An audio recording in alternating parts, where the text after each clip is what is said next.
You are listening to an All Games Radio Network broadcast of allgames.com.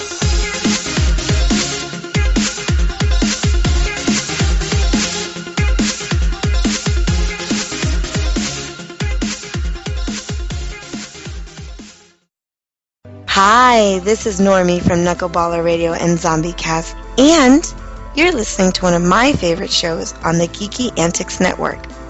Don't forget to check out the rest of the gang over at geekyantics.net. Warning, there might be rants and food ahead and possibly inappropriate behavior. Don't tell anybody though.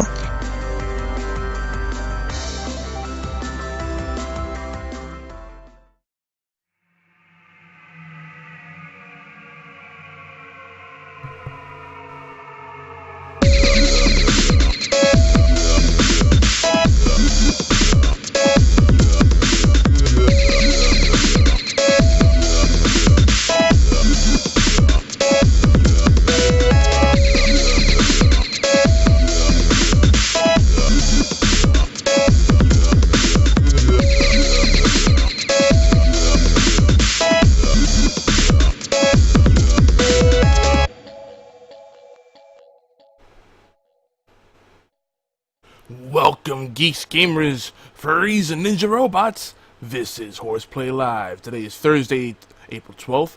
1 week away from my birthday. Wink, wink, nudge, nudge. This is episode 224 of HorsePLAY.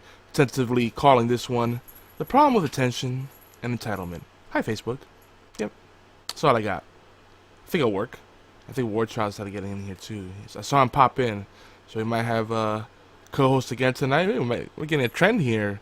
Not just me talking all the time. Yay.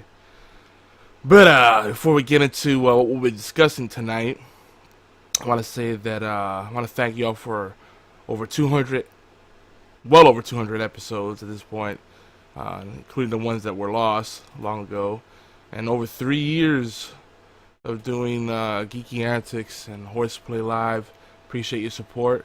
And if you want to be part of the fun, you can join us live on Thursdays, usually around 11 p.m. Eastern, 8 p.m. Pacific, 4 a.m. GMT at twitch.tv/Geeky Antics. Again, twitch.tv/Geeky Antics. You know, there's a lot of talk about moving over to Mixer. Let's talk about that real quickly. Yeah, the opportunity's ripe. Twitch is saturated. The live engagement has been dropped off. I mean, unless you're doing streaming daily for at least 3 hours concurrently, it's almost not even worth it, right? But on the flip side, I know I don't have the time to invest in a new streaming platform. But if I had the time, I definitely would want to commit to Mixer just because I'm so invested in the Microsoft and Xbox ecosystem. So who knows? Maybe a future thing. But who has time for all that? Started from square one. I got a system. It ain't broken, and when it breaks, then we'll revisit that. Eventually something will break. Something's gonna give at some point, right? Earlier in the day, by the way, on Thursdays, you can catch that at around 5 p.m. Eastern, rather. I guess I've double-checked that. I know this used to be the case, but our replays play at some point at allgames.com, so make sure you check them out. Even if they don't play our replay, that's fine. Lots of love for our All Games Radio Network family. Lots of great shows over there, like the B-Team Podcast, 42 Level 1, R9 Cast. And I saw you, SG, with the little goatee and rubber band thing. I see you, man. New look. I dig it. Potbelly Gamers. Fantastic Forum. This just a whole bunch of shows. Dead Pixel Live. Great shows. Make sure you check them out, allgames.com. And, of course, check out our other podcasts on Geeky Antics Network. Of course, you got the Gaming Death Podcast, which is back on Thursday now. I just realized. See, I rarely listen live. I'm bad about that lately. When I'm not working, I try to get little naps and spend some family time. I try to disconnect, to be honest. Also, uninstall a lot of apps from my phones, but anyway, you got to clean out the fridge every now and then. The Shadow Nation, of course. Worst radio shows, they got their own network now. I think, what do they call it? Rare Drop. And I get it. They want to do their own thing. They got Professor Broman's show on there, The Jam, some of the stuff. Well wishes on their journey. I know they voiced themselves to Twitch and they're doing their own thing, and I get it. They're, when you make a living out of online entertainment, you got to really kind of commit to a certain course and really go all in. So I get the appeal of going solo, and we're not going as hard and heavy into it as we used to. So I get it. But good luck to them, of course. 365 Flicks still repping Geeky Antics. And all the rest of you out there that are kind of doing a thing here and there. It's hard to keep up because everyone just kind of just works independently, and then we talk here and there. Oh, Warbound Radio, can't forget you. Where are you, War Child? You were just here. Anywho, for those of you that are new to the show, this is primarily I would say a comedy show because we're pretty silly, ramble a lot, and that I guess is entertaining to some. It's funny, hee not funny, I guess, but it's still comedy. We do talk a lot about video games, but in general, we're kind of a variety show, touching upon all facets of geekdom. And depending on the day of the week, it's NSFW, NSFK. Usually that's the case, I guess. But again, we've been pretty tame as of late. And I want to mention something. This is kind of a quick PSA. I've been catching up on podcasts, and what I've been doing is just kind of the time that I would usually use to listen to music, and just listen to my podcast playlist. Cause there's a lot of quality stuff out there, and podcasts are one space that isn't being saturated with crap. I think most of the stuff that you'll stumble upon out there is quality.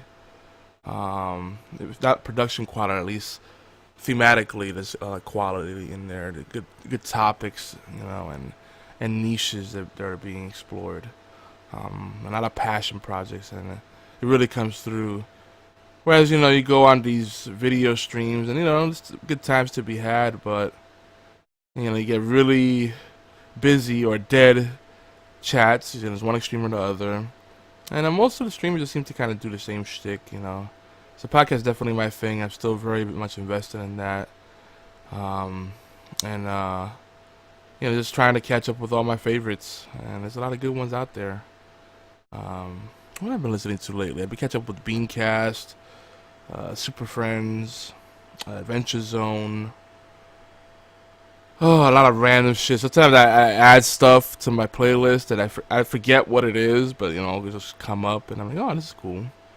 And I try to mix in some of the bite-sized podcasts in there, in between the epic, 2-hour podcasts, and now there's folks doing 3 or 4 hour podcasts, which I'm okay with, especially for long drives. But unfortunately, it means I fall behind a little bit on everything else. Anywho. So we're gonna tonight. I'm gonna try to keep it very brief, unless someone jumps on. And this is that, and I have an actual set talking points, and very, very structured tonight. The first thing I want to say is Witchwood expansion is here, so it's time to get back to Hearthstone. This also marks the year of the Raven. What we just finished? The year of the Octopus? I don't even know. All that means is now the last 2 years of cards of expansions are valid. Everything else is now considered wild play. So if you're trying to do standard ranking, your options have been drastically limited. Oh god, I do not like the way the priest looks in the year of the Raven. I might have to really retool that. I might do that tonight. I'm physically tired, but I'm not sleepy. When you get to that point where you're like drained physically and perhaps emotionally, but then you're not sleepy. You got energy. So it's like, oh, well, that's a bad place to be. I really just want to kind of get some rest. But it's kind of where I'm at. Hopefully the beer will help. And TGIF, right?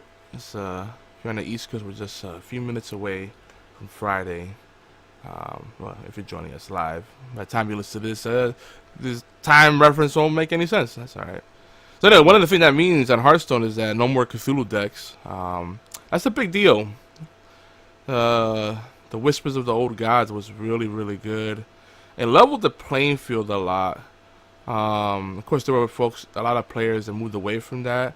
But to the very end, those Cthulhu decks were still very much viable. So now that's gone. And in my first match for this season, in this new year, well, not this season, but for this year, I have been playing this month quite a bit. Getting back in the groove, right?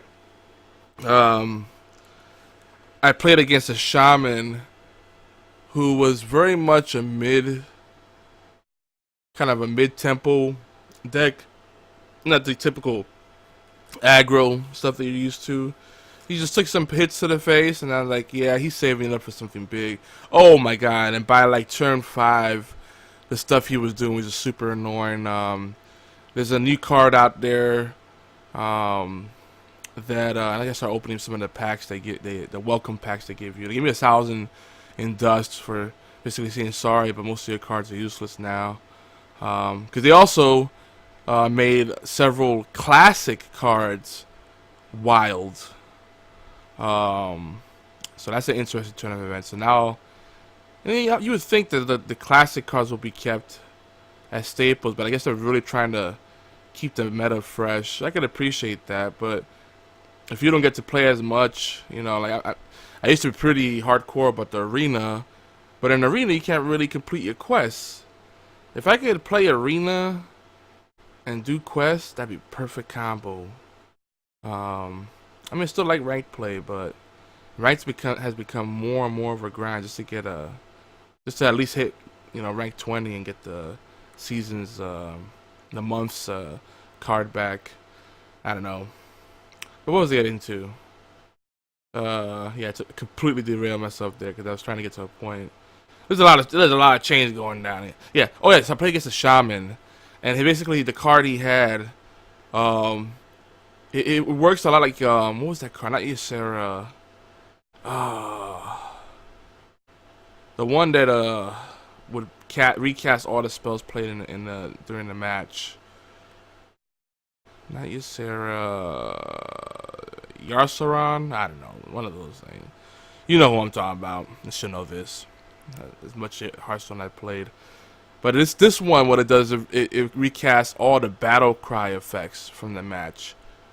So if you have something that resummons all creatures that have X, you know, and, you know, it basically kept cycling everything.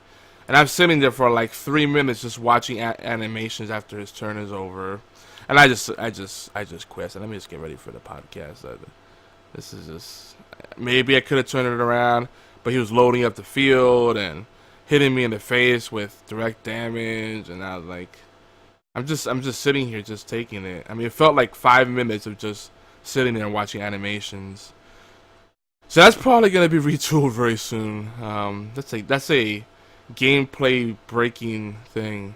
So you get rid of the tools that the old school players have, and as someone who just gets some good pulls and copies the deck they saw, like, oh, this is annoying and very effective. Let me just do this, and then you're stuck with that shit. Ah, fucking, it was horrible. What the heck? Taylor just said he has to reassemble his deck. 10-4, little buddy.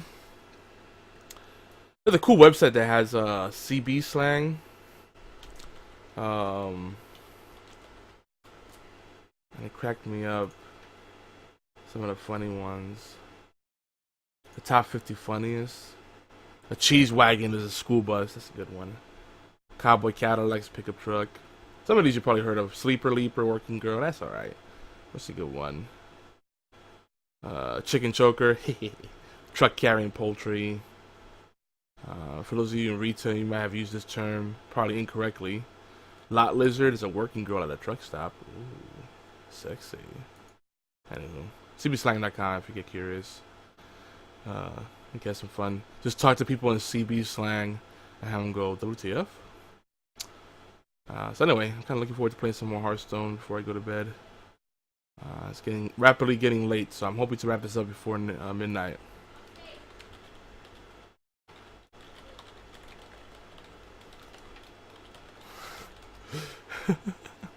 I just let Taylor know that I want to have as hard of a stop as that we could have on this show. Can we get to talking? So anyway, other gaming news: Billy Mitchell's no longer the king of Kong. So the honor of being the first million-point scorer rather goes to the longtime rival Steve Wiebe. Is that how you pronounce it? So you know, apparently Billy Mitchell, they feel Twin Galaxies feels that he was playing on a modded Donkey Kong game, not the original PCB. And the big tell there was the transition images were things that would not appear in the original PCB but would appear in a modified game.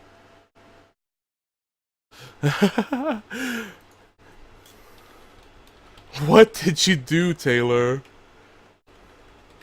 He's like assembling a table. I guess he moved? I don't remember him talking about moving. Let's see, is there any good Giphies for tables? Oh, this is a good one. A walking cat. Not really relevant to assembling a table, but we'll take that. What the hell is this cat doing? He's walking on his hind legs up to this table. That is fantastic. Yep, I love animals a bit too much, particularly cats. And by the way, to my good pal, I don't know if you would consider me a good friend. I suck at keeping and the day-to-day stuff. No, I disappear a lot. I don't mean to do it. I think about all of y'all and I love you all. It's just time management. I'm good at it with work, but then everything else, like work and family, and then it's like, there's no time left. There's no me left. I'm just withering away. I'm melting like the Wicked Witch of the West. But yeah, Chris Gannon from Gaming Death Podcast. Again, make sure you check him out. Twitch.tv/Gaming Death. And of course, you can find them on our website, geekyanswers.net/podcast. And the aggregate radio station on Stitcher, that's working again. Yeah. Every now and then I get some stuff done. A little coding here and there. Bobbity boo. Boom. Anywho, one of their viewers wrote in, or one of the listeners, either way, and asked, cats or dogs. It's a time-old question. And Caleb said cats, which is, the right answer. And then Chris said, no, dogs, unequivocally, they're a superior animal. Because, cats can't hug you. And cats don't snuggle. Well, that's BS. I call BS on all of those. And then he pulled the whole thing about how it's been scientifically proven that cats don't care about people and they eat your eyelids when you die. Oh, boy. As if dogs aren't assholes. And then, dogs are easily won over. Just give them a treat and they're your best friend. And that's really the big difference, right? If you want someone that will be loyal to you easily, cool. But if you want to challenge it and want to feel like you actually earn something special, then you go for cats. It's a more complex relationship. And it's intimidating, I get it. Most human beings want something easy, Spread your legs, we're done. Some of us like to work on those relationships. Just saying. I'm teasing, bro. I'm teasing. But cats are superior. Just letting you know. And they're hard to understand, and I get it. But when the whole argument that people make about cats being assholes, let me tell you, dogs are plenty of assholes. That eat your controllers, your favorite shades, shit in your shoes. And there's a lot of things that dogs do that are assholey. You get a little dog. What's the point of a little dog? But I get a cat. And little dogs yelp all the time. They yelp and bark and super hyperactive to the point of being annoying. And, everybody likes different things. Some people like to shove Sharpies up their butts. I ain't judging. That's why the rainbow exists. So there's diversity in the world. Something for everyone, right? It's all good. There's no wrong answer. I'm just busting chops. What else? Now, on a serious note, and this will probably be where we'll end the show tonight. So apparently, Taylor took everything off his desk, and now there's a lot of reassembly to do. So first off, before we get into kind of the main topic tonight, as title insinuates, let's just hope and pray right now that this serious stuff doesn't escalate. Because Russia seems pretty serious that if we take action, they won't tolerate it, and it's going to lead to war. Kind of scary stuff. I mean, tensions with Russia have continued long beyond the Cold War, and it's a volatile situation. It's going to happen eventually. And I don't want to say not in my lifetime, hopefully, but then I got to think of my kids and grandkids and all that stuff. So let's hope we can find a peaceful way to sort that out. And see, dogs barking. See, asshole moments. I love it. It's time to sip beer.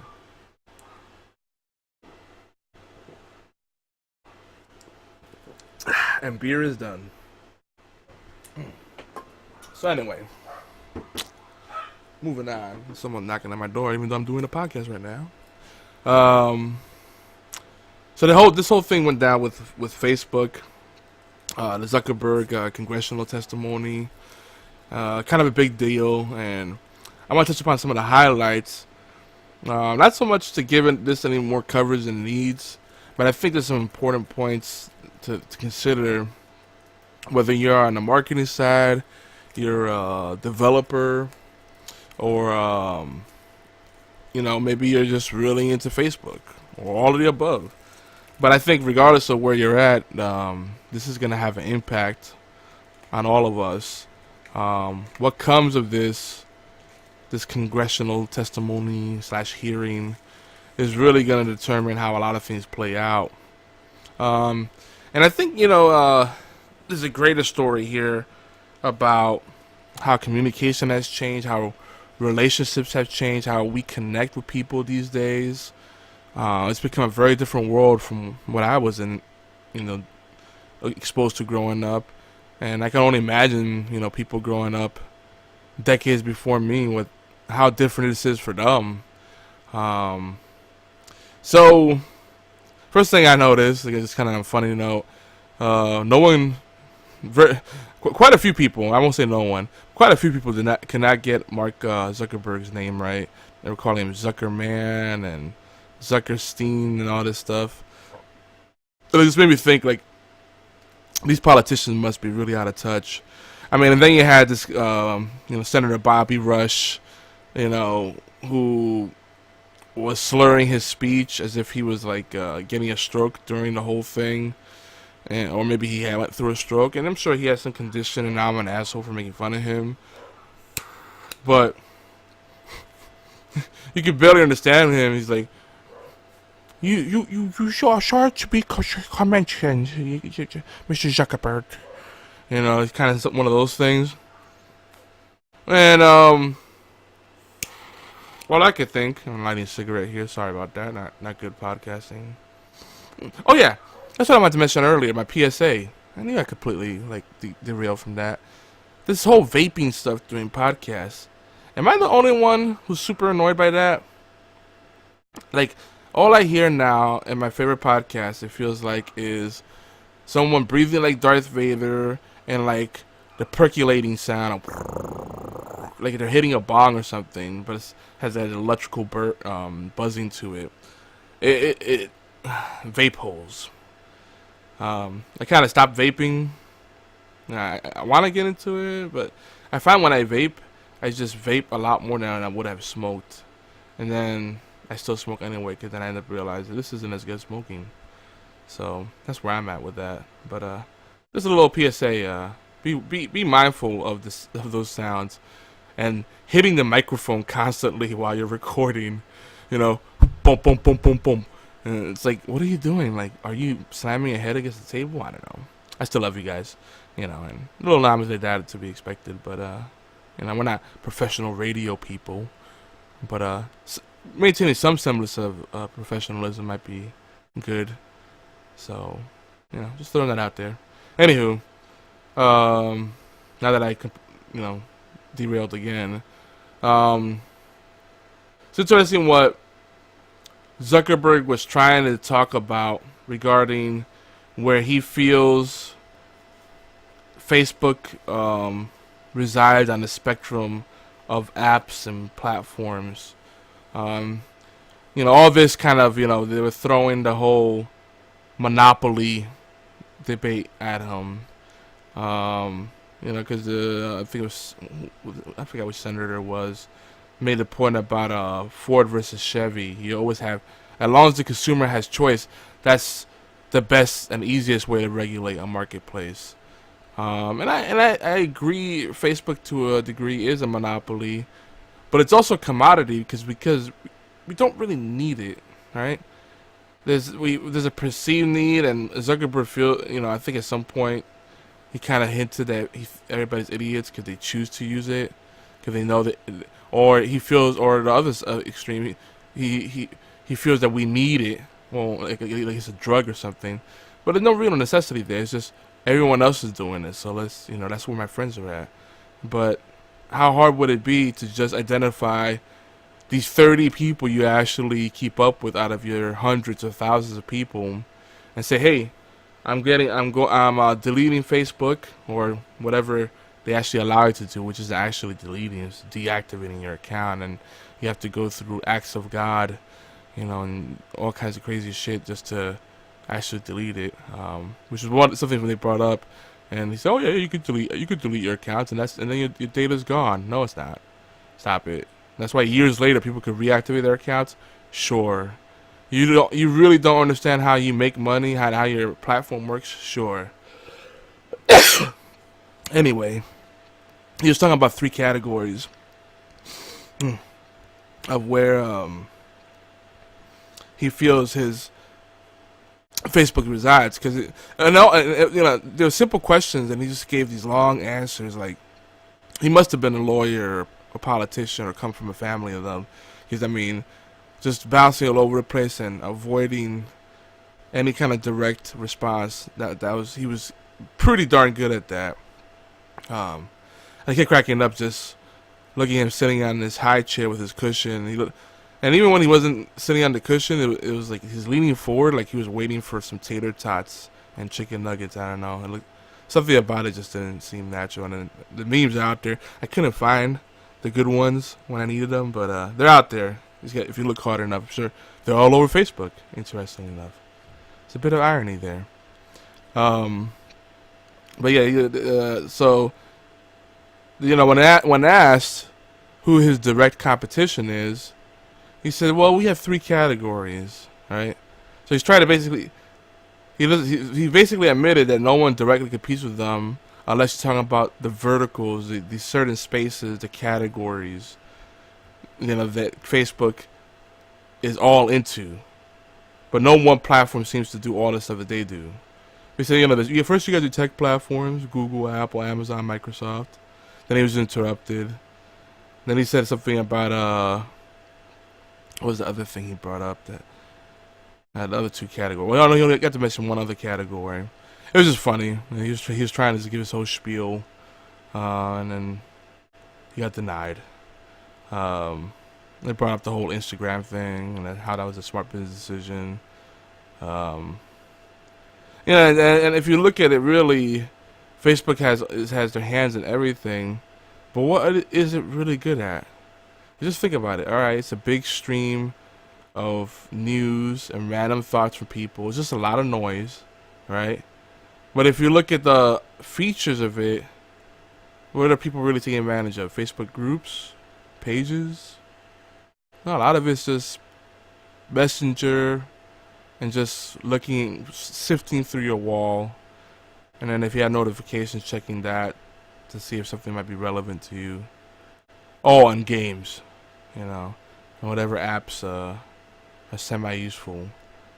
I like what Senator Lindsey Graham of South Carolina had to say, and he really nailed it. He was talking about how the Facebook user agreement is super long, and he took out this huge Bible, like this stack of, it was like 2 reams of paper almost, something ridiculous like that. I'm exaggerating for illustrative purposes, but and he's a lawyer, or was a lawyer by trade, and he said basically he was just trying to illustrate it. There needs to be more transparency and simplicity, a better way to communicate the risks and what's actually going on, because no one reads that shit, and they don't.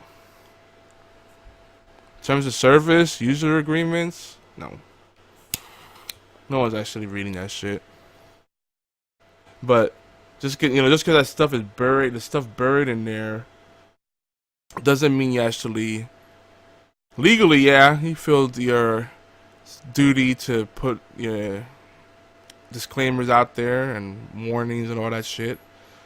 But ethically, no, it's dirty because no one's really reading that shit. Then Senator John Kennedy said that the whole user agreement sucks, and I think those were exact words. Dick Durbin got Zuckerberg quite good. He said, he started off as asking, can you tell us, would you mind telling us what hotel you're staying in last night? And there was a pause. He was like, well, would you tell us? He was like, no.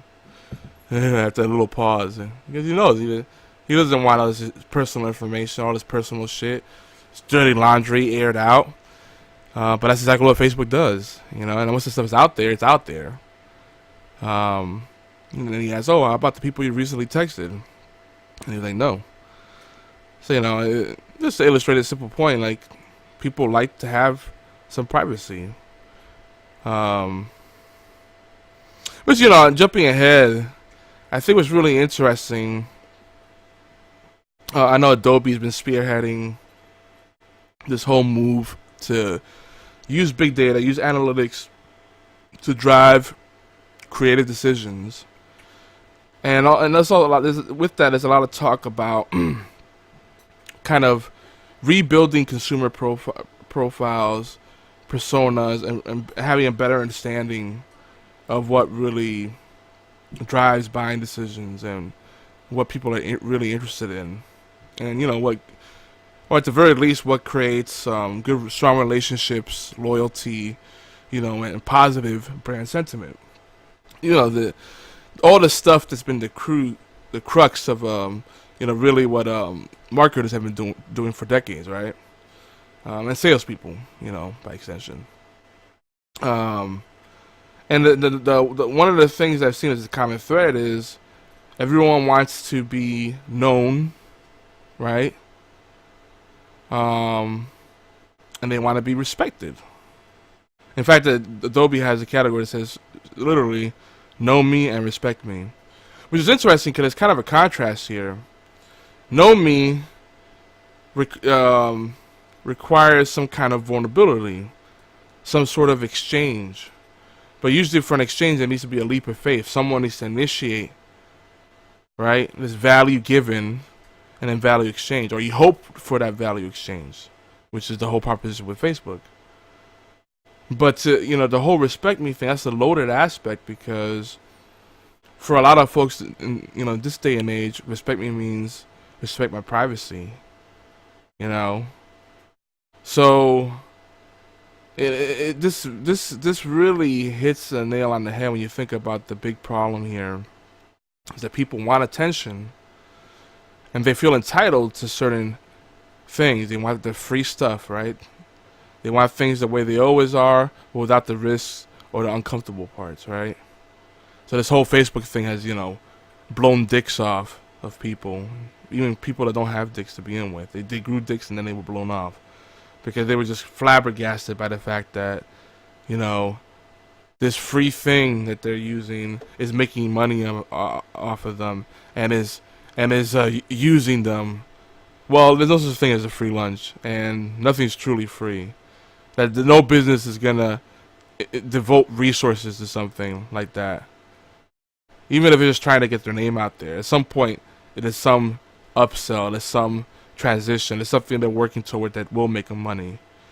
There's always an agenda. That's just what businesses are there for. Otherwise, it's charity, and that's a whole different thing.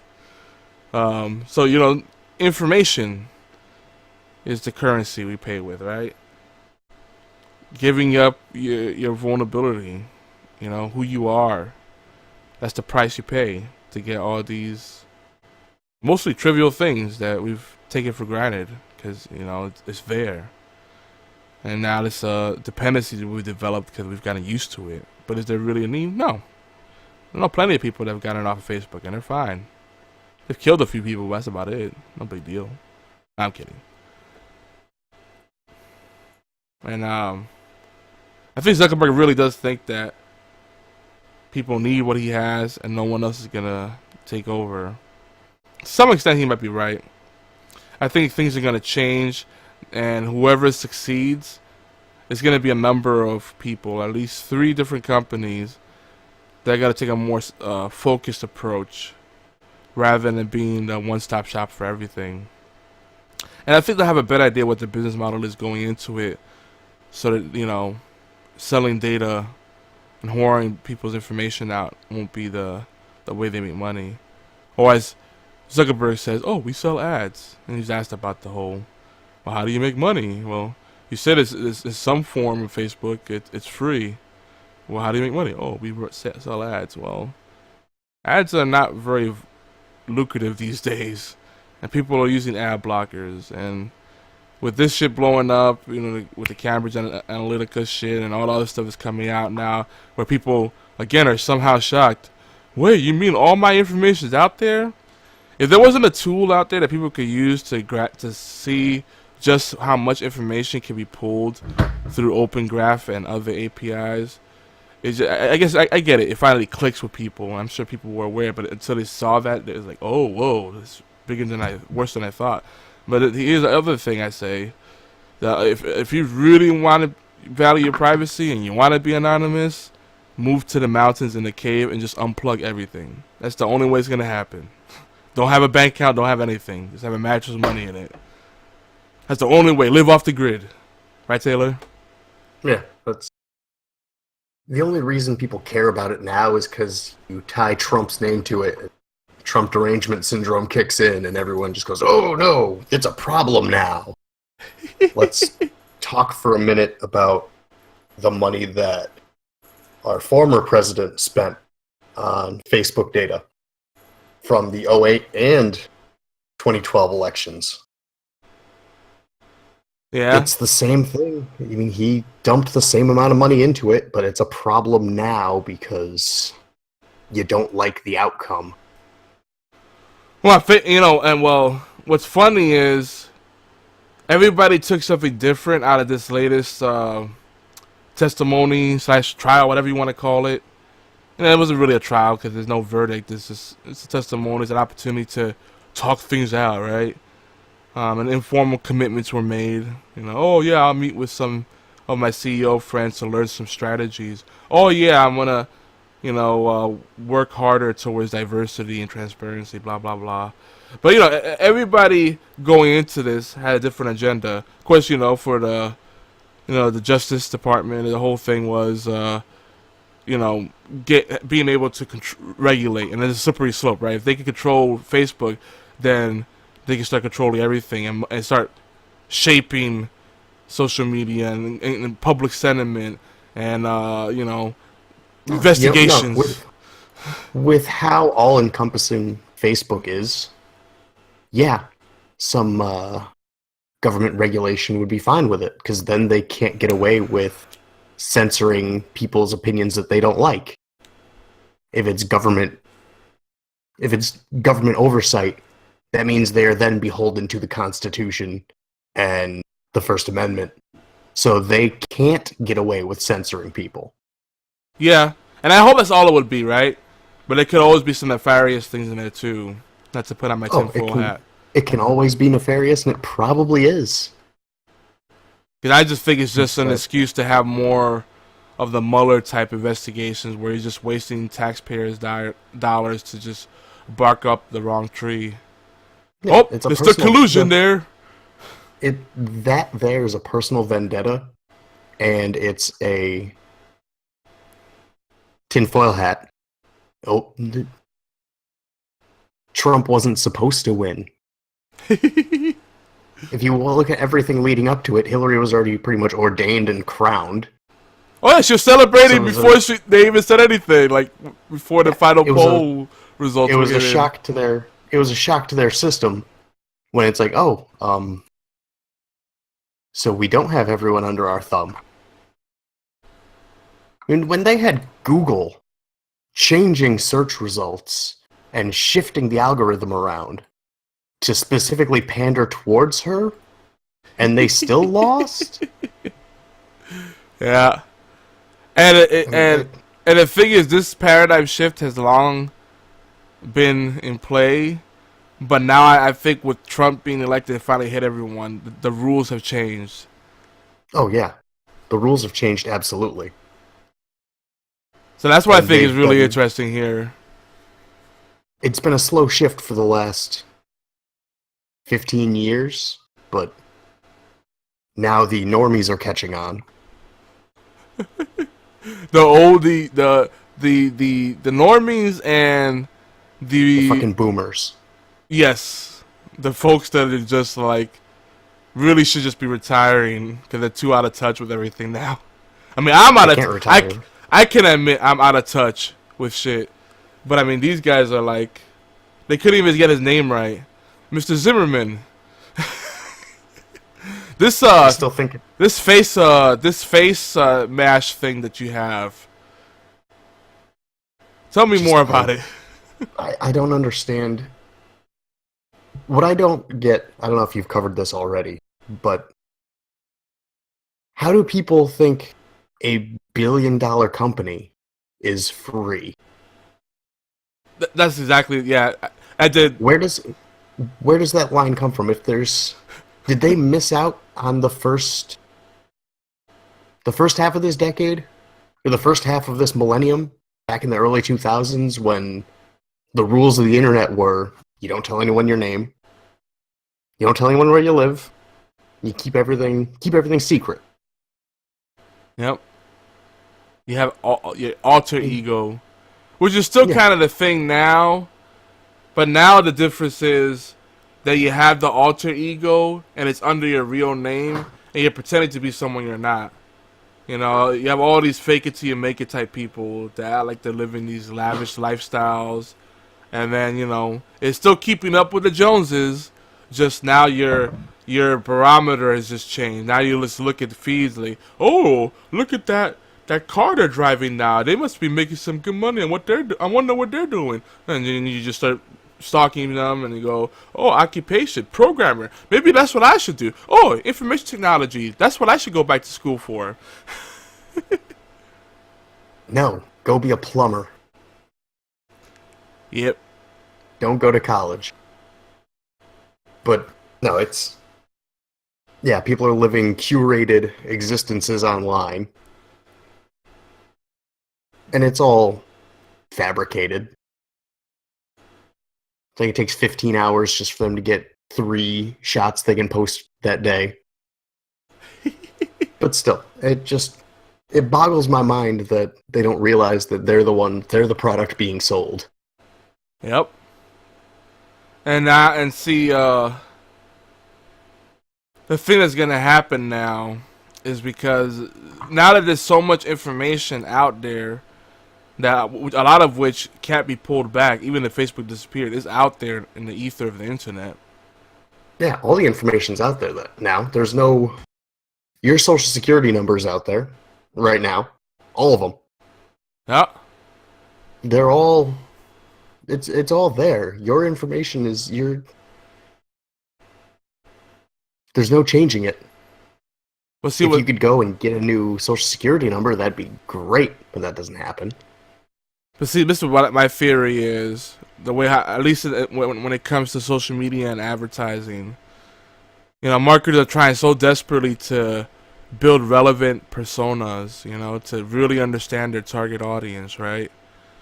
We're gonna get to a point where there's gonna be information brokers. Now, I don't know, before someone jumps down my throat, yes, I know they exist now, but it's gonna get to a point where the next paradigm shift is gonna be that selling authentic information, right, that's verifiable and 100% legit, and actually makes you truly vulnerable, not the bullshit you want people to believe through this image management via social media, right? The image you're trying to project or the person you're trying to be, right? But the real you, something that's actually useful, right? There's gonna be people that are gonna be offering up that stuff like they do with the plasma. That's gonna be the new plasma donation shit. That's what I'm seeing happening. So in some ways going backwards. Some way going backwards, you know, but focus groups don't work. You know, and questionnaires don't work the way they are now, because when you know you're being tested and you know people are looking for a certain thing, you start already changing your answer to give the answer if they want. Advertising, in most senses, doesn't work. If you see one ad, it's not going to compel you to buy something. If you see one Coke ad, it's not going to make you go buy a bottle of Coke. That's not how it works. It's stupid to think that it works that way, because it doesn't. It's about reinforcing a brand so you see it over and over and over again. Yep. The recency effect. Which is why ad block fucking kills them. Oh yeah. Yep. Because it gets rid of the in-your-faceness of it.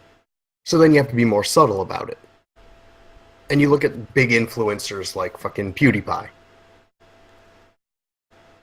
If he says, hey, this game's good, or I like this thing, that's going to sell because there's people who respect his opinion. It's the same with celebrity athlete endorsements. Nike wouldn't be shit if it weren't for Michael Jordan. If Michael Jordan just came out and was mediocre as a basketball player, those shoes wouldn't have continued on as a super brand. Oh yeah. It's true. So, them trying to tailor ads to you, it doesn't work. They're still grasping at straws. The fact that the information's out there is more of a problem in building a psychological profile of you than it is an advertising problem, I think. I mean, initially that's what they're using it for, but tinfoil hat, nefarious things. Well, here's the other thing, with now how pervasive this, what I felt, you and I, is common knowledge that, things were being targeted based off of the information we had out there, the cookies and all that shit, right? Social media presence, and they're extrapolating all this information. It's through your emails that they're scanning. Oh yeah. It's through your private messages that they're going through. Yeah, text messages that funnel through software that you do not authorize explicitly to access your text messages. Hey, I want to use. Yeah, that's a huge problem, because you want messages, fine. I want to just chat with my friends that are on Facebook, no problem. All right, I'll allow you to look at my contacts so you can find who already is on Messenger. Sure, that part's fine. I always say no to that shit. But then the SMS messages, I'm like, no, I don't want you to be the default app for my messages. Okay, no problem. But we're still gonna process your messages, so you'll have the options to switch to the default SMS message app. So they're just data mining your fucking text messages. Like, okay, now that's why I draw the line personally. Yeah, they're going through. It's a gross invasion of privacy when it's comical to think that you have any to begin with. Yeah. But you would think that on your phone, you're not renting, well, for the most part, you're not renting that phone. You bought it, you own it, it's yours. No one should be able to look through it except for you. And even if you're leasing it and you're on a fucking payment plan, eventually you will own it. Yeah. The fact that the companies are legitimately going through and scanning through all your shit, it's just... You get people who say, well, if I have nothing to hide, what's the problem? Which I say sometimes too, but I know that that's not a good attitude to have.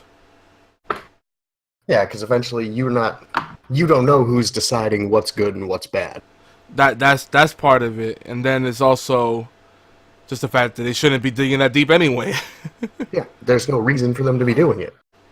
Well, the other part of it is, with how expensive phones are, I gotta wonder what the actual material costs is, and even if you factor in operation overhead and marketing budgets to determine the cost per unit.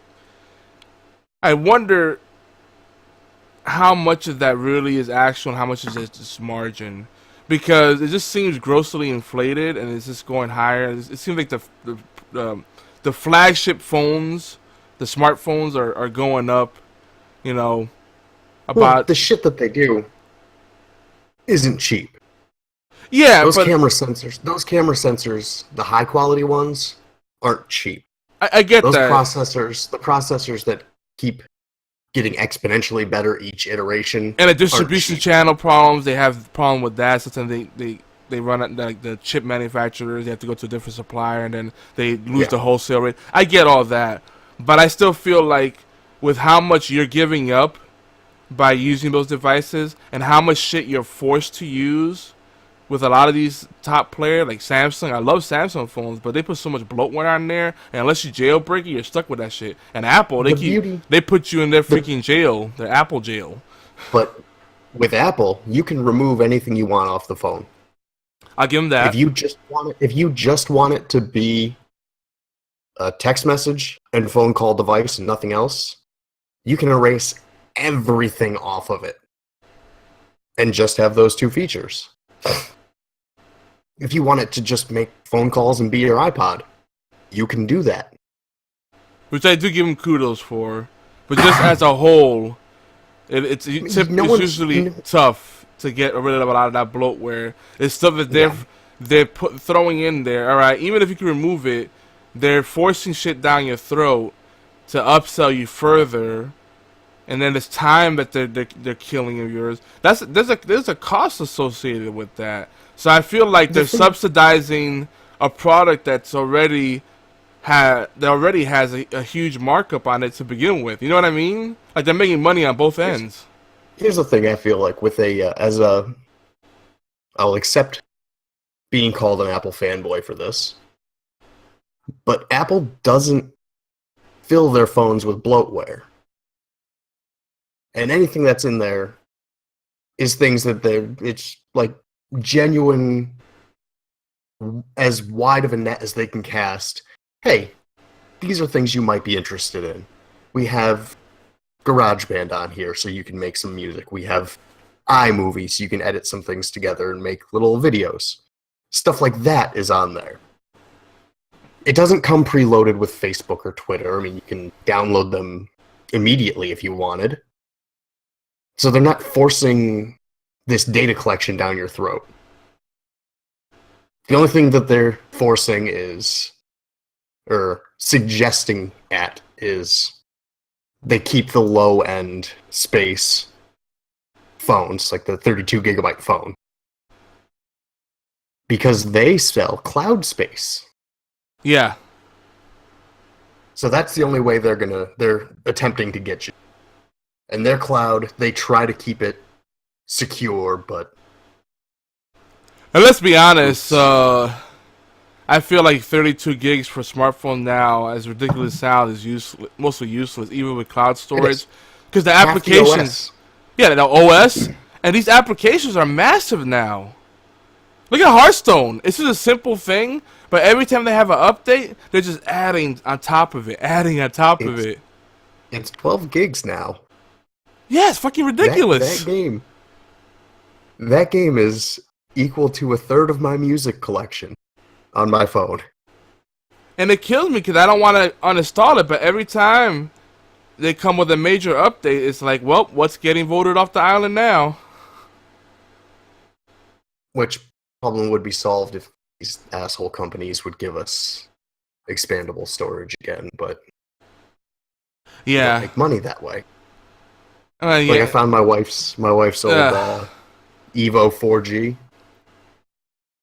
I think it was like 3/4 of an inch thick, maybe even almost an inch thick, and it was only like a little bit smaller. It was surprisingly a little bit smaller than the iPhone 8, screen-wise, like size-wise. And it's like these things haven't changed at all in nearly a decade.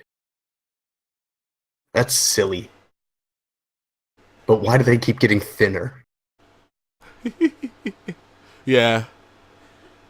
That yeah. Well, There's been a few standouts, like was it the LG that came out with the Flex?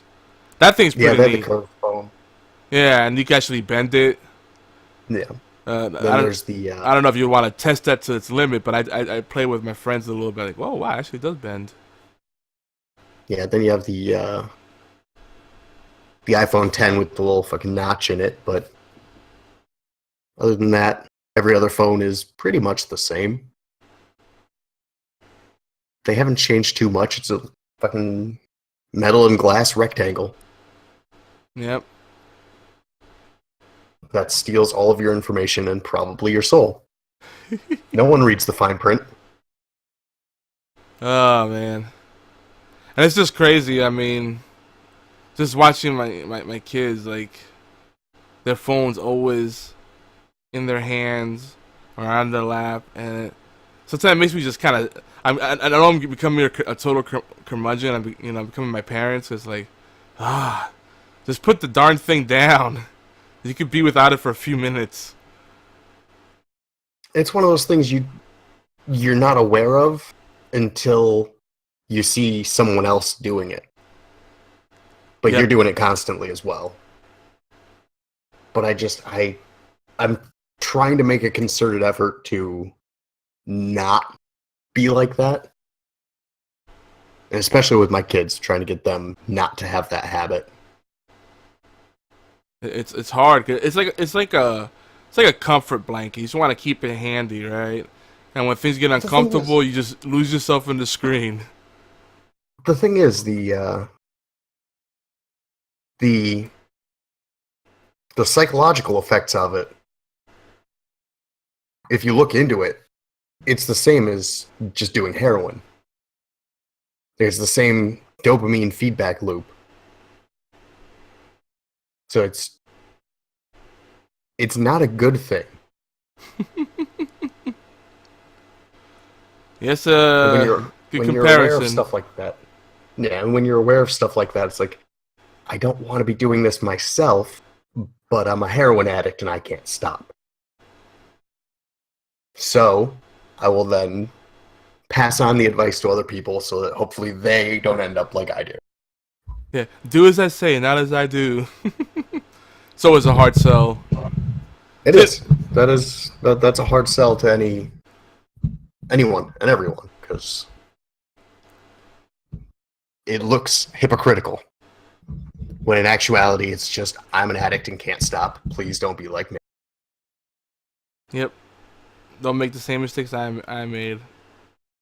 Yeah. Eventually, your kids learn that that's a sincere thing, but often not until they make the same mistakes anyway. Unfortunately. But back to this Facebook stuff. There's a lot of things that are pretty eye-opening. The baby chair, by the way, was cracked me up. And I couldn't find the memes when I needed them. I would have put them in the slideshow, but it was pretty funny. Just him asking for a cushion, and just the way he was sitting in his chair is like he was ready for some tater tots and chicken nuggets. I said that earlier. His body language is hilarious to me. But there's a lot of interesting things. The best meme that I saw that came out of it was the Apollo Creed and Rocky when they do the hand slap and they both flex. You seen that one where that one? I haven't seen the meme, but I know what you're talking about.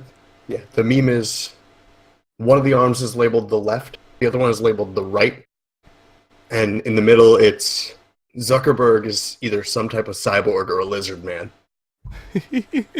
Like, finally something this country can agree on. Yeah. But yeah, see, that's a good segue right there. So this became a platform for everyone's personal agenda. So you had the Black Caucus folks talking about racial diversity, and they kept bringing it back to that. And that frazzled me, because one of the guys was like, "Oh, I went to your website and I noticed there weren't any black people in your leadership team." So? That's what I'm saying. Well, maybe they weren't interested in working for Facebook. I wouldn't want to work there. That's not my scene.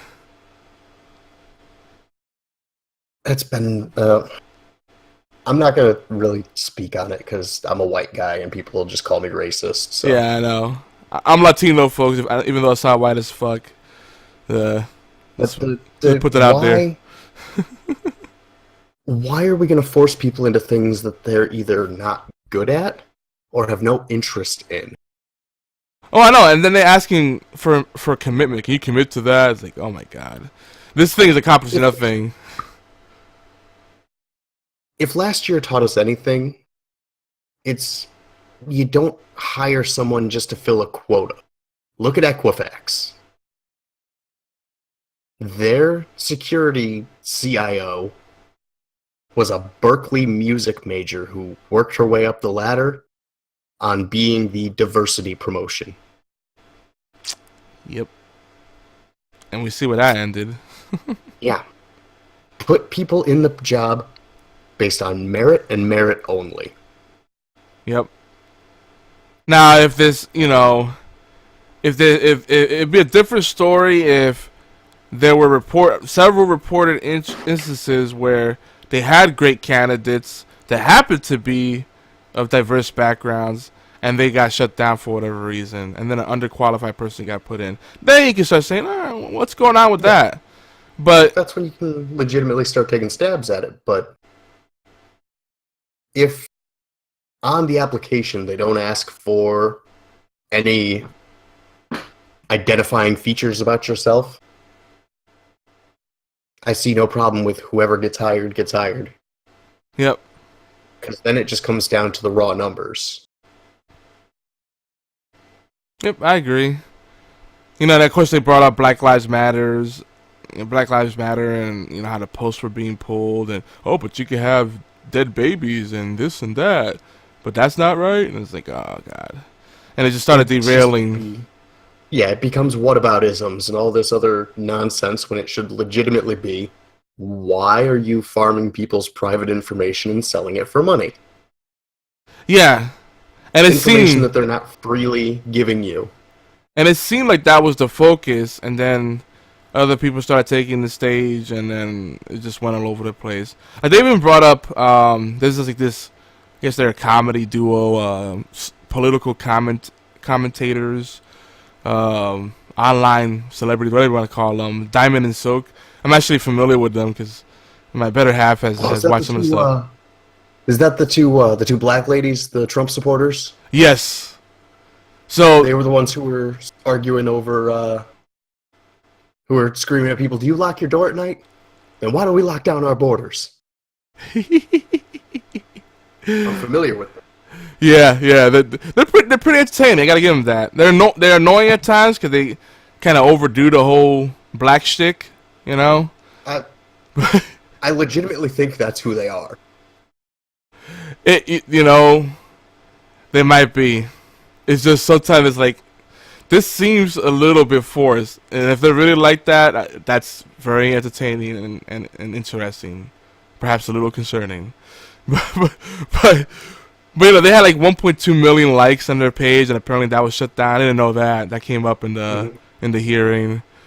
All this shit was coming to light, and I'm like, well, it had nothing to do with the main brunt of what what the focus should be, but interesting nonetheless. That is a very concerning part of it, though, because when you are essentially the town square, nobody leaves their house anymore. Everyone just hides inside and lives in fear and stares at their palm all day. Facebook is the new town square. It's the new meeting hub. Yeah. So when you're out there just silencing voices because you don't like their opinions... Now, if someone's legitimately out there just preaching hate, get rid of them. Yeah, exactly. There's no reason to keep that around. But if it's just because you don't like their opinions or you don't like their view of certain things, like Steven Crowder got shut down on Facebook as well. He's actually suing them over it. Because that cut into his profits and his business as a whole.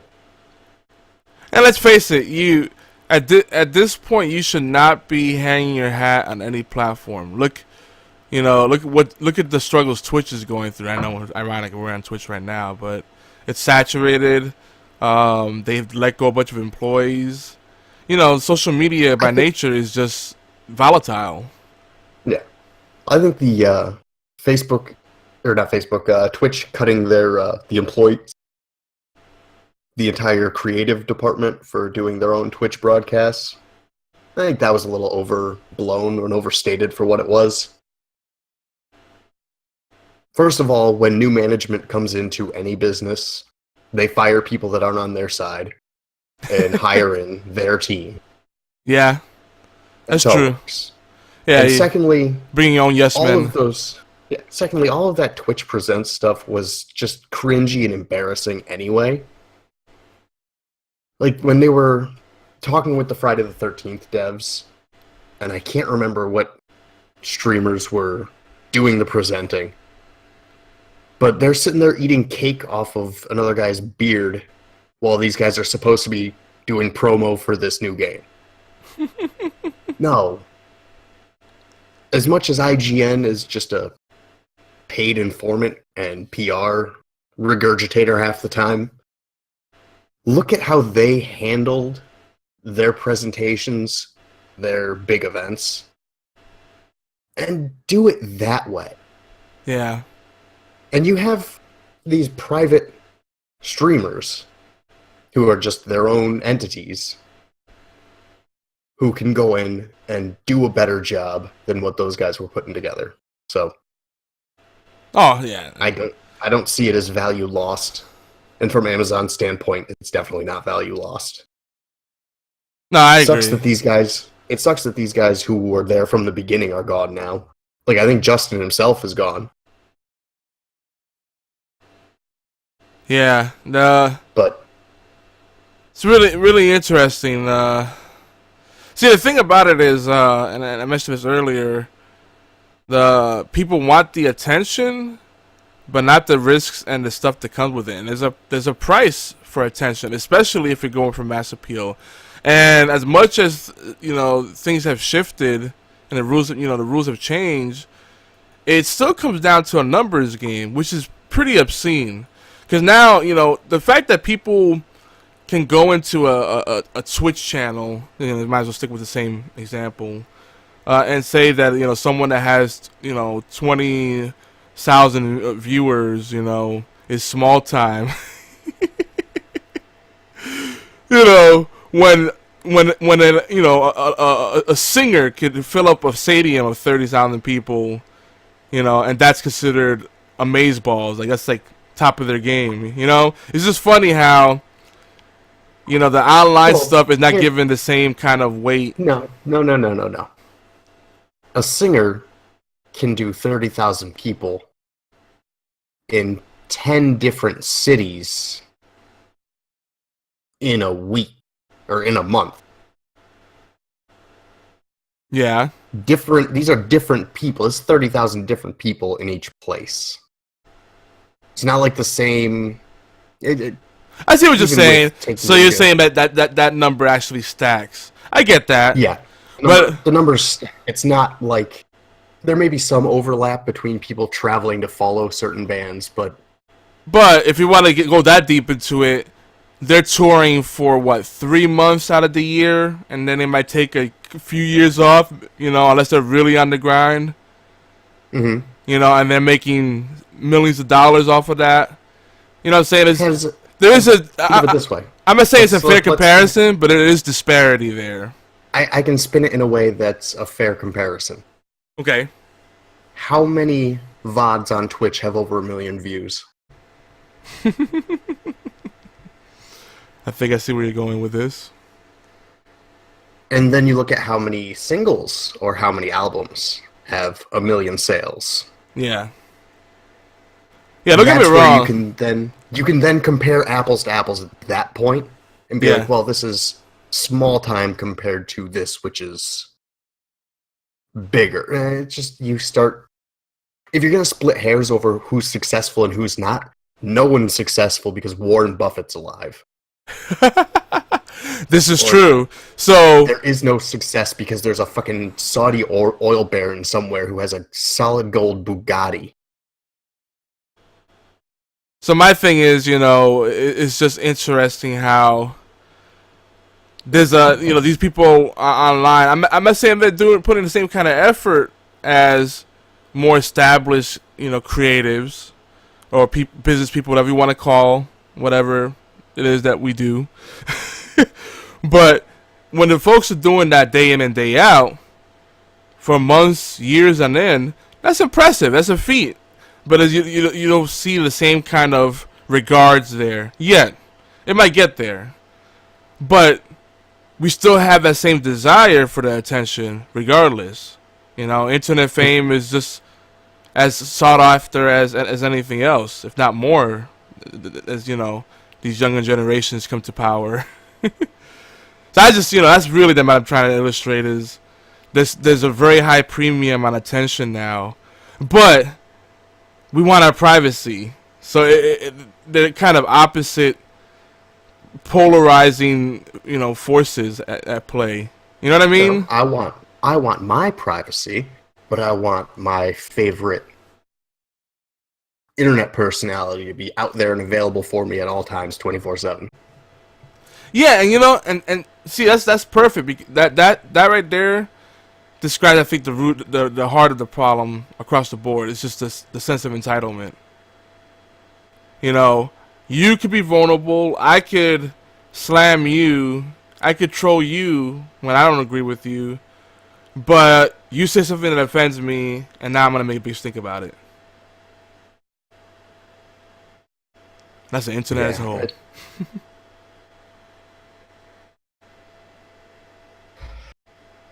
I don't... There's some things that people call entitlement that legitimately isn't.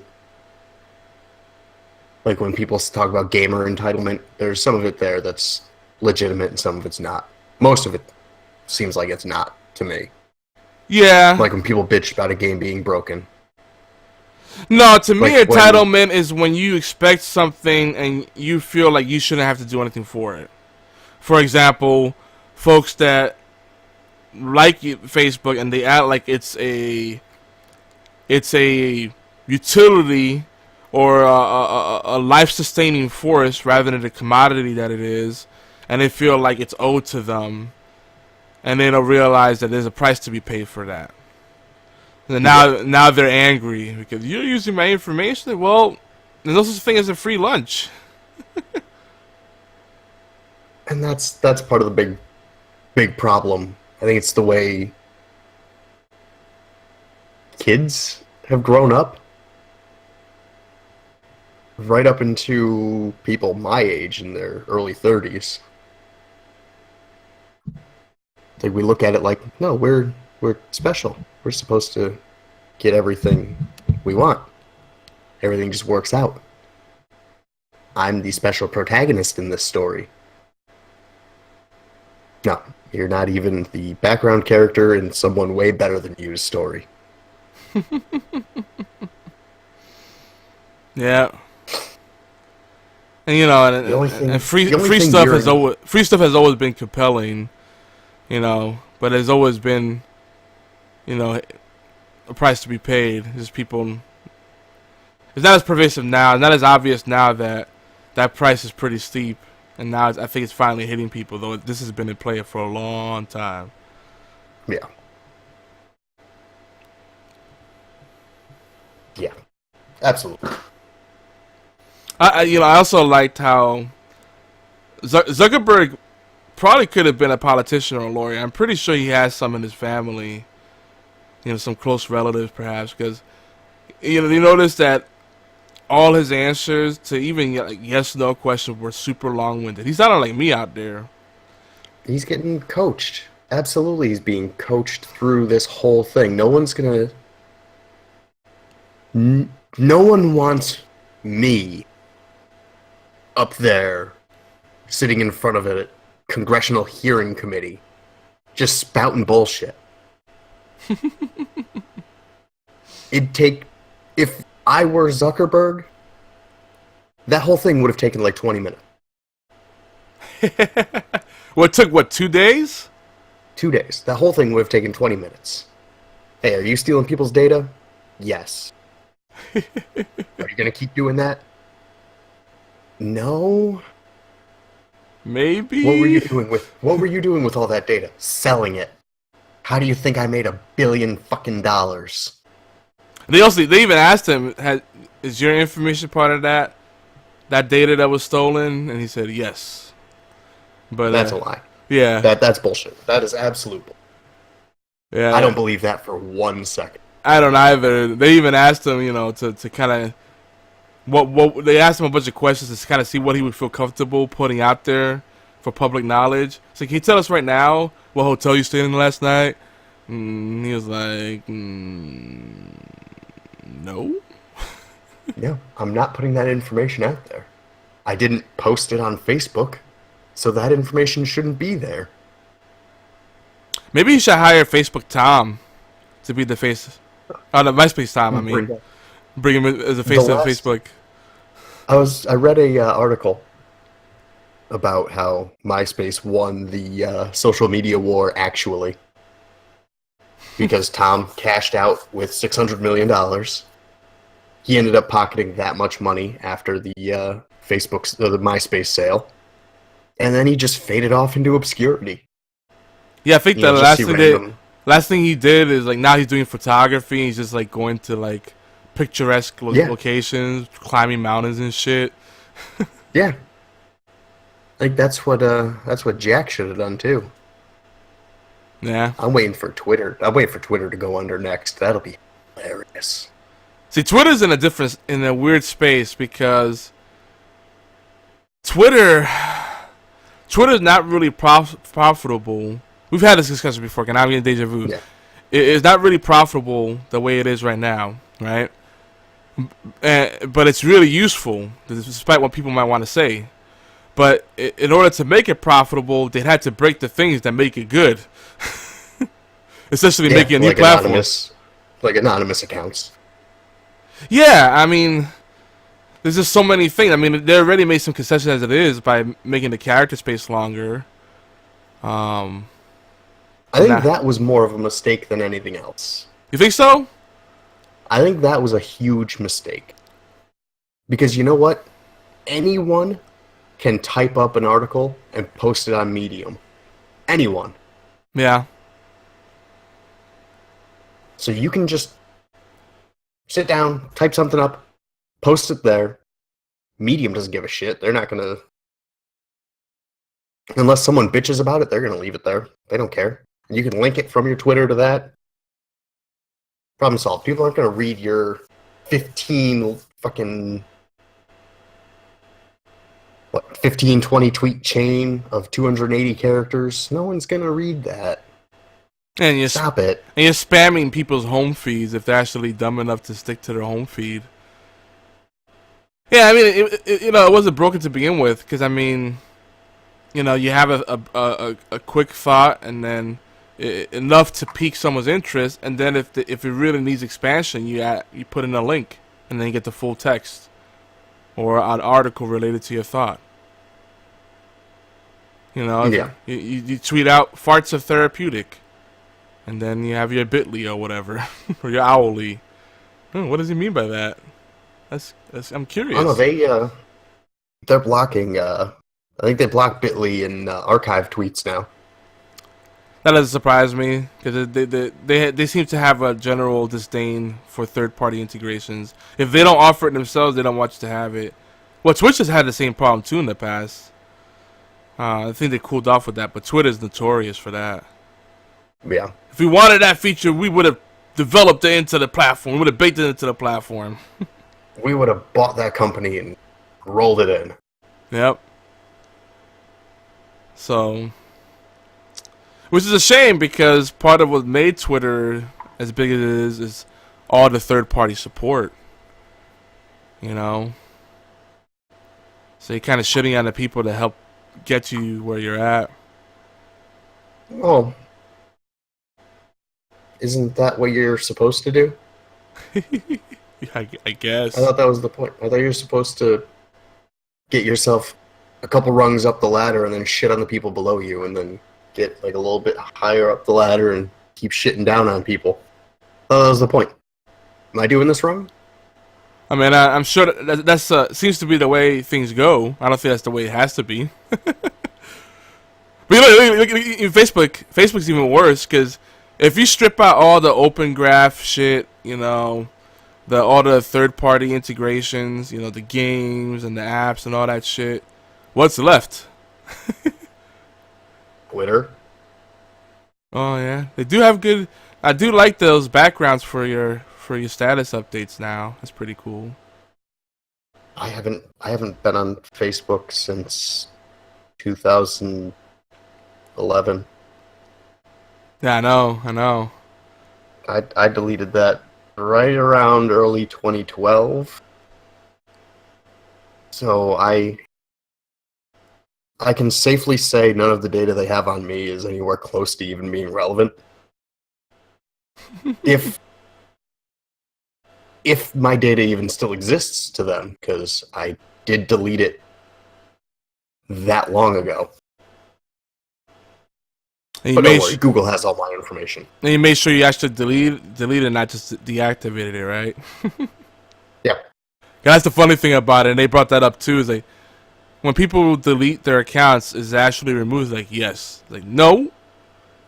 You should be clear that they deactivate their accounts first, and then they have to go in there and actually delete it, and they ask you a cajillion times, are you sure?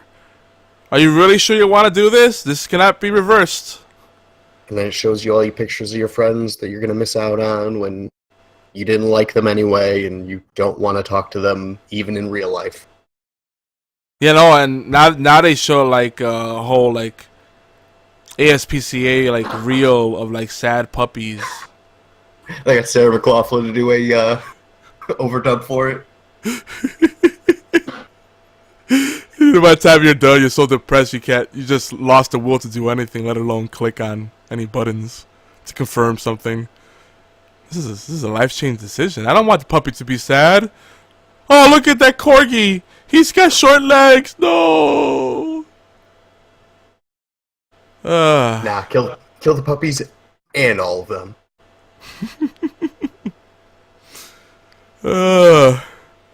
That'd be a great psychological ploy, you know. With that, I wonder if that would tread on any legal boundary. If you like do a confirmation screen and say, if you do this, somewhere in the world a puppy will die.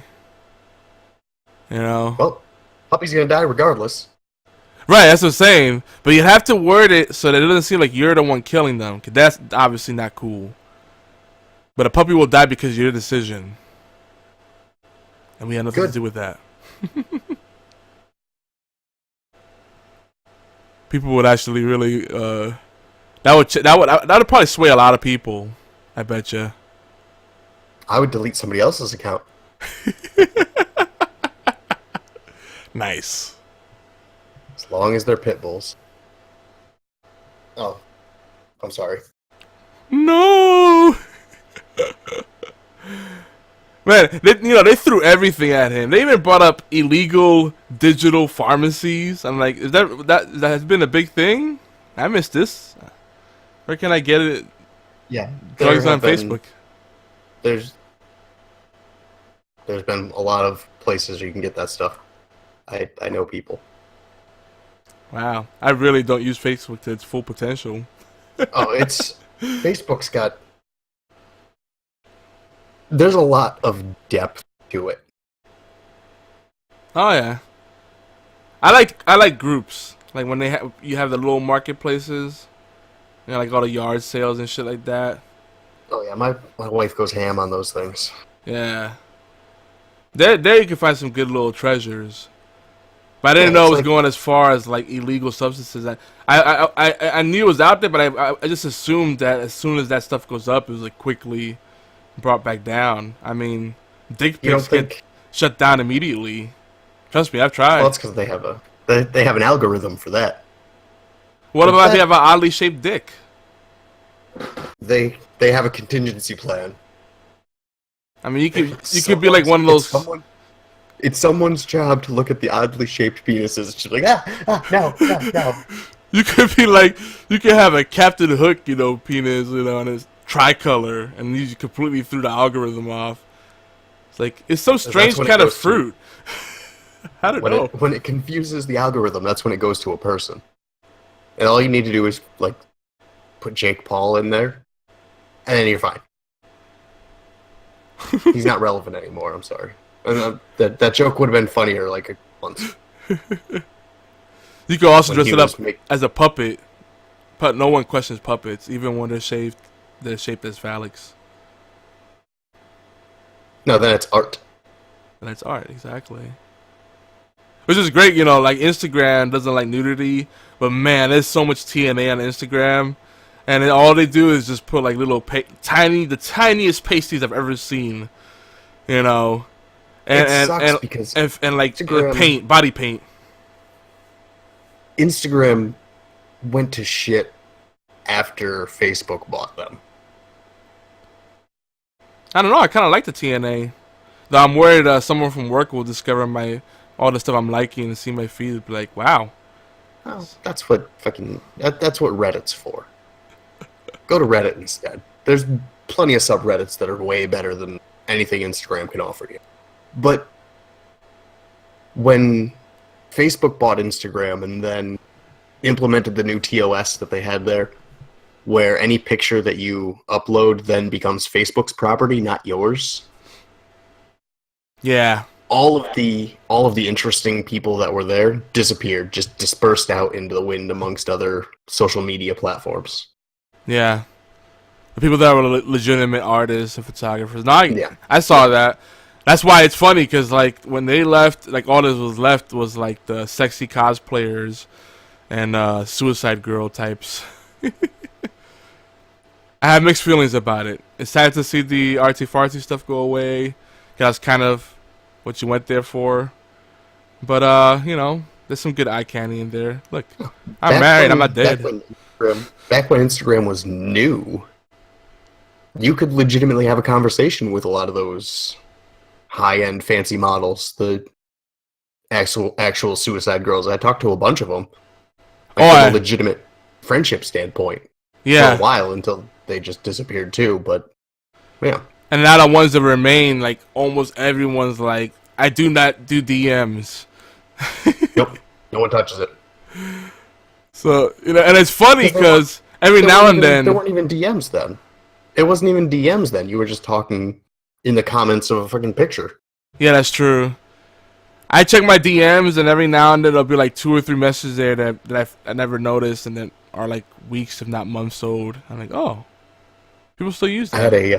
I had a birthday message from my cousin that I didn't get until 4 months later, and I felt awful. Yeah, I'm so sorry. I don't ever check these. I had like a friend DM me, said, hey, I'm in your area. You want to hang out? But I'm like, dude, you got my phone number. This is how lazy we've become. Like, whatever you happen to be in, and this is why Facebook is as big as it is now, it's not because there's a real need there, not because it's super useful or it's doing something that no one else is, but it's just everyone's there, and you just happen to stumble across someone.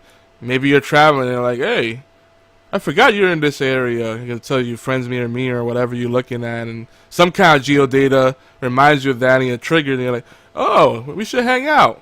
But otherwise, you wouldn't have thought about it. Because, we've turned off our brains. Completely. Thank you, smartphone. Yep. I mean, I think I only have, like, 2 phone numbers memorized now. At this point, it's sad. I used to have, like good 15, 20 numbers memorized of people, important emergency kind of things, and then, like, people that I talk to often. Yeah. And I kept a little phone book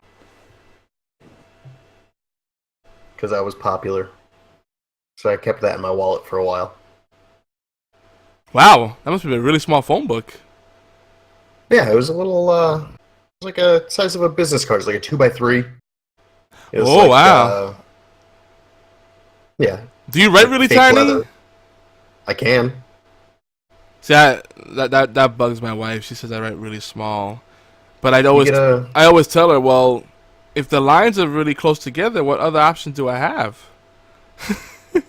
I'm not gonna cover 2 lines like I'm a fucking child. Yeah, you have to stay within the lines. This isn't kindergarten. It's 1 line. No ascenders or descenders above or below the line. Everything stays in that line. The only exception would be like a G or a J. Those can hang under the line. I think that's okay. Only lowercase g's. Yes. But then again, I don't write in uppercase anyway. Everything's in lowercase. I even only type in lowercase. Nothing's capitalized ever. Even when you're angry? Yeah. Lowercase screaming. I am so mad at you. I could punch you in the face right now. Though. I'm not one of them. I don't get mad on the internet. That's a bad look. Always. It is. What cracks me up is people that are on the flip side, they always type in caps. Because that, no matter what, it's so deeply ingrained in me that screaming, it just bugs the shit out of me. Yeah. In spite of the fact that, you know, in the industry I work in, that's kind of like the default. Because a lot of people are doing data entry, and just to normalize the data and avoid, you know, fonts being mistaken, because, you know, some letters look similar in lowercase, but in uppercase it's easy to tell what's what, right? And it looks better when you print out something, a label or whatever. I get it, but they can never like hit caps lock when they write a message. They're like, I'm having a problem with the network over here. And I'm like, fuck. Why are you screaming? Ah, shit, fine. I'll get over there. Hi, how are you? Easy there, buddy. Pump the little things that trigger you. People that talk in caps all the time. Why? Their passwords must suck. If that's you, let us know. That's you. Let me know. Yeah, you can let us know. Mail at geekyantics.net. Or leave us a voicemail or text. 646-801-2149. Here's a plug for you. Leave us a voicemail, but only shouting. Only shouting. I want Yogi's ears to bleed. See, the good translators, I thought about that. They tend to parse the caps as individual letters, not emphatic, you know, pronunciation. You know what I mean? I think that's more because when you're spelling something, like when you're spelling something out, you'll say each letter loudly and individually. And that's how, like, when you do voice to text, if you're saying the letters loudly and individually, they're going to capitalize each one. Oh, I see. I'm talking about the translations. I'm talking about the inverse. Oh, okay. You're just saying that the translations, the text to speech is the inverse function of that. Yeah. Gotcha. Okay. See, I was about to jump the gun. Yeah. That tracks. Hey, I'm calm. I'm actually excited to play some Hearthstone before I go to bed, and it's already getting late. I want to see what this. Have you checked out this new season yet? The Year of the Raven. I have to re-download it on my phone, and that's a chore I don't feel like doing because I don't remember my Hearthstone login at all. So I have to go through like 8 different emails and you gotta clear out passwords and you gotta make 15 gigs of free space on it just to install it. Oh no, I went with the 256 gig phone. I got nothing to fucking worry about here. Smart man. I will only buy the top storage option for a cell phone. I made the mistake of going cheap on the first iPhone and never again. Yeah. I think it was like a 2 or a 4 gig model. And you know, you mentioned the removable storage. That's still pretty strong on Android, but it's mostly useless because all the ones I've had so far, fortunately. But the unfortunate thing there is that it only helps you with your media unless you hack it so that you can install apps to the remove storage. But that's janky as fuck. I don't know why that just can't be something. Hey, next version of the OS, you can install apps to the removable storage. I mean, it's not really gonna cannibalize their cloud storage customers that much. Cause there's still gonna be the hoarders that won't ever clean out this shit. Will hold on to every fucking email ever, you know, and will take pictures in 20 megapixels for no reason whatsoever. Why do you need a 20 megapixel picture? Oh, I just want a lot of detail. Yeah, but you're like condensing it to like a 640 by 480 space. you use it as your freaking avatar picture on forums or on Office 365. Like, you don't need that much definition. No, you need it to be in 4K. Oh my god, dude! That when the still images, when photos get to that point where that becomes the standard, Jesus Christ! I hope storage will catch up by then. But the thing is, with images, you can get a lot more detail into an image because it's not moving. Yeah, but I mean, it still increases the size significantly. And then you have to think about this, depending on how deep you go into it, you know, like if you just go by default settings, usually the default settings on the phones are terrible until you tweak them, you know, like where you could choose things like progressive scan or, you know, where it loads in, you know, one shot. Well, I don't mean progressive, I mean, you know how some images load in one shot and some just go scan line by line? You know, no one really does that anymore on the web, but you know, if you want your pages to load faster, that might be something you consider, right? You know, just the actual desktop size, you know, and then there's all these little tweaks. You know, you're a graphics guy, you know what I'm talking about. Yeah. There's all these little things that if you don't tweak them, you're just using an image that could have been a megabyte suddenly becomes 20 megabytes. You know what I mean? And that starts to add up quickly. Yeah, we're taking a lot of those. Still, when you have people taking 4K video of, I don't know, something, just taking 4K video in general, you don't need. Yeah, I mean, videos, a resource hog for sure. Yeah. You know, and then also it's with not real, it's with not images, real 4K anyway on any of these phones. Yeah. Cinema. What are they calling it now? Well, everybody calls it different, but is it cinematographer mode or some shit? And those trying to real movie mode. I don't know. But you said, could.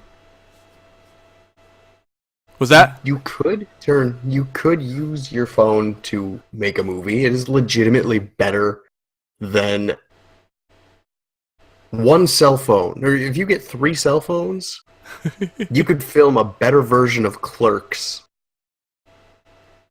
for 1/8 of the price that it cost to make that movie. And that movie was dirt cheap. Yeah, you can get like 3 iPhone 6s and a couple of Rode mics. You could be the next Kevin Smith. Yeah, that's definitely true. You could. Just don't do it in 4K. That's stupid. Yeah. Don't get me started. Let's get started on a 4K rant. that leads to dark places. And then everybody talking about the next format. What I like about 4K is when you have a monitor, like a 4K monitor, yeah, and you have it set in 4K mode, the amount of desktop real estate that you have is amazing. Yeah. Sure, you're sitting. I have a 27-inch monitor. If I set it into 4K mode, I'm sitting 15 inches away from it to be able to read everything that's on it, but yeah, you have just as much real estate as if you were to have 2 monitors right next to each other. Yep. Oh yeah. So I can agree with 4K in that sense. When it comes to like a TV that you have across the room, no. 1080. That's the best. That's like the most you need from 6 to 7 feet away. Because a billboard's resolution is like 10 dpi, so. Oh yeah, yeah. That's the funny thing about it is like, I mean, look how long we had, you know, the boob tube, you know, CRT televisions, right? And those were 480p, right? We didn't, and they looked amazing, you know. But we didn't notice the difference until the format changed, you know, and you started to actually be able to spot those pixels, right? Yeah. TVs got bigger, the resolution stayed the same. All of a sudden, those tiny pixels became bigger. Or you drop a little droplet of water on the screen, and now you're aware of it. And that's it. You can't unsee it. It's like, oh no, I can't do this anymore. But we're still barely supporting 1080p. Okay. I said we were gonna have the resolution discussion. I'm not gonna do it. That's one of the sore points for me. But I gotta tell you though, 4K TVs have come down a lot. I'd like to know why I can't buy a non-smart TV anymore. Same reason you can't buy a non-smart phone. No, that's right. It's just harder to find. Yeah, Oh my god. I'm sure they're out there, but you'd have to dig deep. Try your local Sears while it's still around. Yeah. Do you still have a Sears by you? No. Okay. Oh my god. I do. What's the oh my god about scaring me? Oh, yeah. Did you see the shit show that was the Bully Hunters on here earlier today? No. Okay. Well, we'll speak of it after. Yeah, right in the chat. I'm gonna probably go straight off after we finish here. And with that, let's start wrapping up. Yeah, let's just end this now. Here, I'll throw this. Just take a little gander at this. I'm scared. I might maybe. Is this something I should leave for the weekend? Is it gonna fuck up my day for tomorrow? No, it's not gonna fuck up your day. Okay. Anyway, that's one chunk of it. I'll give you the rest. I'll find the rest of the information. Oh, it'll be like an Easter egg hunt. Okay, that sounds fun. Well, Taylor, when you're not doing this wonderful show with me, where can people find you? You can find me over on Twitter at Beard and Hat, or you can find me on Twitch, Taylor7. I'll be going live right now, actually. Well, in about like 15 minutes. Nice. But yeah. So you can find me Mondays and Thursdays there. Sweet. And I'm Yogizilla. Yeah. I'm Yogizilla. I don't know if I mentioned that before. Yeah, I didn't mention it in the beginning. I didn't introduce myself. Oh well. Yeah. I'm Yogizilla. And that's Taylor7. It's still Taylor7, right? I've seen your channel go live. That is you still, right? Yeah, I haven't changed it yet. Don't worry. I'll let you know after I change it a couple times. Okay. After a couple times, after you shake the tail off, yeah, the feds following you. Look, I'm already on several lists. It's okay. I told you to avoid the midget porn, but you wouldn't listen. I've been on lists since high school. Which is funny. I was legitimately on a list because they thought I was some type of gang leader. Oh my god. I'm not joking.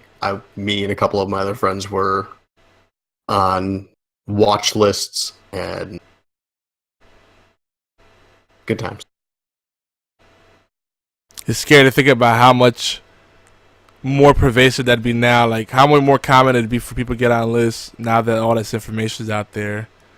It's like everyone's on a list now. You like black metal and heavy makeup, and you hate dogs and cats, and you think that baby jokes are funny. Interesting. Here's one last one for you. This one's from a reputable source. Just put this in the main chat. Yeah. Okay, I see it. Yep. Yeah, I got 3 of them there for you. All right, so that's the end of that. We'll see you next week, and hopefully we can get Warchild in this again. I miss him. Oh my God, he was here for like 5 seconds, and then he went poof. Son of a bitch. I know. So yeah, hopefully next week we'll have him. Cross your fingers, and we'll see you next week, guys. Bye. Bye.